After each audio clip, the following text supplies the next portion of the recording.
আজকে রাতে আর লাইভে আসতে পারবো না, সেটা তোমাদের আগে থেকে জানিয়ে দিলাম। আর এখন এটা অ্যাকচুয়ালি সন্ধ্যের জন্য অর্ডারটা করেছিলাম, কিন্তু সন্ধ্যে আর হলো না, টিফিন আর হলো না, এটা হয়ে গেল ডিনার। এই যে দেখতেই পাচ্ছ, সবাই নিয়ে বসে গেছি। এগ চিকেন হাক্কা নুডলস, এই এই এই এই ই মা। তো আজকাল লাইভে আসবে না, তাই ভাবলাম তোমাদেরকে একবার জানিয়ে দিই, না তোমরা ওয়েট করবে। আজকাল হবে না আমার লাইভে আসা, কারণ কাজ এখন প্রচুর পড়ে আছে। তোমার দাদা গেছে, মানে আমার কাজ রয়েছে অনেক, তাই আজ রাতে আসতে হবে না। কালকে আসবো, অবশ্যই লাইভে আসবো কালকে। আর চলো, এখন এটা টিফিন হিসেবে খাওয়ার কথা ছিল, হয়ে গেল ডিনার, কিছু করার নেই, খেয়ে নিই। তোমরাও ডিনার করে নিও, আর অবশ্যই প্রত্যেকে সুস্থ থেকো, ভালো থেকো, এটা সবসময় কামনা করি। আর কিছু পাবলিক আছে ভুলভাল কমেন্ট করছে, আমি তো হেসে হেসে মরে যাচ্ছি। যেখানে তোমার দাদা জীবনে বাপের জন্য যায়নি, সেখানে নাকি চলে গেছে।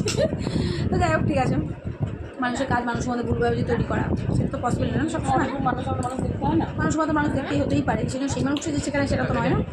তো যাই হোক, ছাড়ো, অত কমেন্ট তো মানুষ করবে না।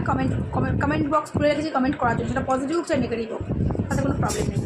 চলো, পরে আসবো, টাটা, কালকে আসবো আবার, আজকে আসা হলো না, সরি।